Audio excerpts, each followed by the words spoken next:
여러분 안녕하세요. 호르몬 읽어주는 여자 내분비내과 의사 김부경입니다. 지금은 새해 특집 다이어트 편을 하고 있어요. 여러분 항상 다이어트를 했다가 제일 잘 안 되는 요인들이 있죠. 그래서 두 분 다이어트의 가장 큰 적은 무엇일까요? 두 분이 생각하시는. 저는 지금까지도 밥에 김치만 얹어 먹어도 너무 맛있거든요. 그래서 저의 다이어트의 큰 적은 저의 식욕인 것 같아요. 너무 네. 다 맛있어요.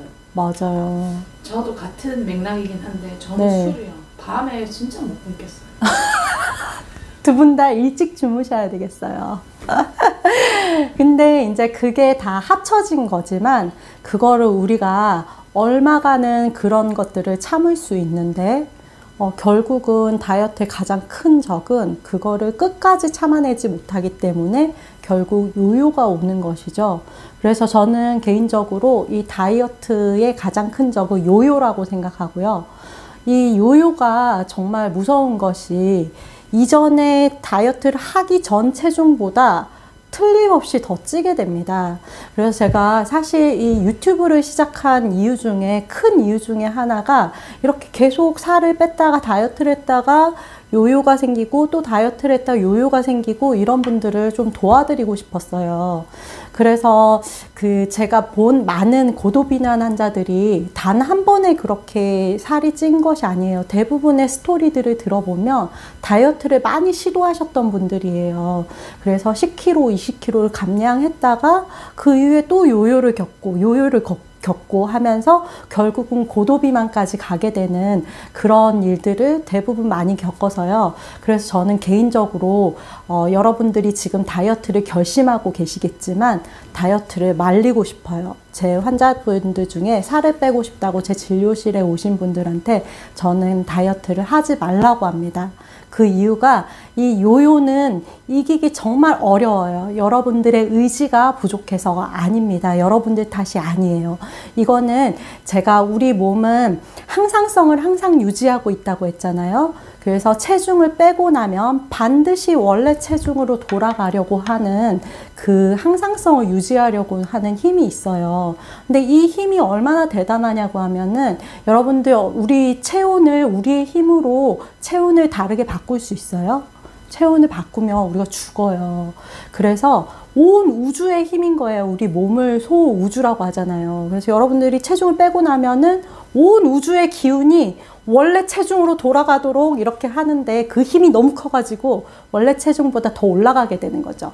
그래서 그 힘이 어떤 건지 제가 보여드릴게요. 제가 지난 시간에 그렐린이라는 호르몬을 알려드렸어요. 이게 대표적인 우리 식욕을 더 생기게 하는 식욕 호르몬이에요.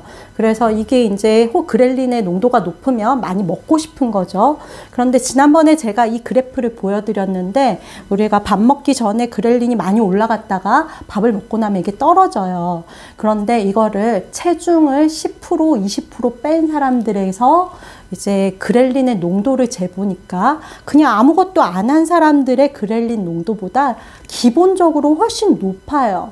이 높은 상태에서 밥을 안 먹으면 더 올라가는 거죠. 점심이 되면 더 올라가는 거죠. 이걸 내가 다이어트 하겠다고 참으면 저녁에 더 올라가는 거예요. 이거를 이길 수 있는 사람은 사실 없습니다. 정말 대단한 의지를 가졌다 하더라도 하루 이틀은 참을 수 있지만 수개월, 수년까지 견딜 수 있는 사람이 없어요. 그래서 일단은 이 식욕 호르몬이 굉장히 많이 올라갑니다. 체중을 빼고 나면. 두 번째는 기초 대사량의 차이가 납니다. 여러분, 우리가 운동을 해서 살을 뺄 수 있을까요? 사실 우리가 움직여서 소비하는 에너지량은 얼마 되지 않고요. 여러분이 기초 대사량이라는 게 뭐냐면 우리가 아무것도 하지 않고 가만히 누워서 숨만 쉬고 있을 때 우리 몸이 소비하는 에너지량이거든요. 이 기초 대사량이 여러분들 하루 먹는 소비하는 에너지의 70% 이상을 차지합니다. 그런데 여러분들이 체중을 빼고 나면요, 이 기초 대사량이 10%, 20% 떨어져요. 그렇기 때문에 똑같은 음식을 먹었는데 그거를 매일 10% 20% 덜 쓰는 몸이 되는 거예요. 그런데 식욕은 엄청나게 많이 늘어 있는 거죠. 이러면은 이전보다 더 빠른 속도로 체중이 찌게 되겠죠. 나는 똑같이 먹었는데도. 그러면은 이때 찐 체중은 또 뭐가 다르냐면은 다이어트를 하기 전에 우리의 몸은 지방도 있었겠지만 근육도 있어요. 이 근육이라는 건 우리가 아기돼지 삼형제에서 셋째가 지은 벽돌집 같은 거예요. 수년에 걸쳐서 단단하게 지어 올린 벽돌집 같은 게 근육이라면 이때 막 붙은 이런 지방 덩어리들은 그냥 첫째가 지은 볏짚 같은 집인 거예요. 그냥 버석한 지방이 막 더덕더덕 붙는 거예요. 그러면은 똑같이 이전보다 만약에 체중이 뭐 60kg였던 사람이 55kg가 됐다가 다시 60kg가 됐다면 이 60kg는 이전의 60kg와는 다릅니다.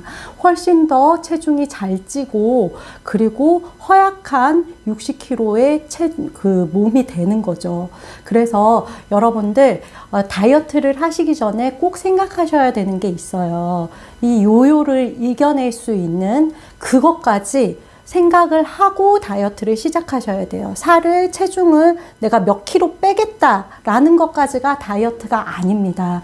이거를 몇 년 이상 그 체중을 건강하게 유지하겠다까지가 다이어트입니다. 여기까지가 계획이 되어 있지 않으시다면 다이어트는 안 하는 게 최선입니다. 여러분들 오늘이 제일 날씬한 날입니다. 알겠죠? 네. 네. 그러면 대표님 네. 궁금한 게 있어요. 네. 기초 대사량을 다시 올릴 수 있는 방법이 없어요? 있죠. 근육을 키우시면 됩니다. 그리고 이 근육의 효율을 올리시면 됩니다. 그 방법이 운동입니다. 그러면 운동을 하면 기초 대사량이 좋아지는 건가요? 네, 그럼요. 운동을 하면 똑같은 근육이 있어도 이 근육이 제가 예전에 인슐린 저항성 말씀드렸잖아요. 이 인슐린 저항성이 떨어지고 에너지 효율이 굉장히 좋은 상태로 전환이 되게 돼요. 그래서 운동을 하시면 이 기초 대사량이 증가하게 됩니다. 운동을 하시는 걸로 내가 막 그 웨이트 트레이닝을 해가지고 근육을 키워야 되겠다 이것만이 근육을 키우는 게 아니고요.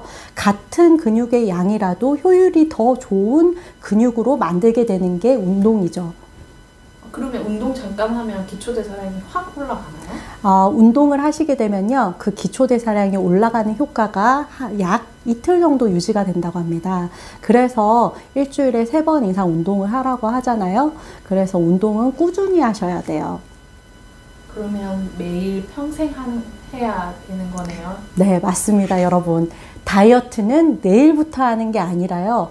다이어트는 매일 하시는 겁니다. 여러분 성공 다이어트 하세요.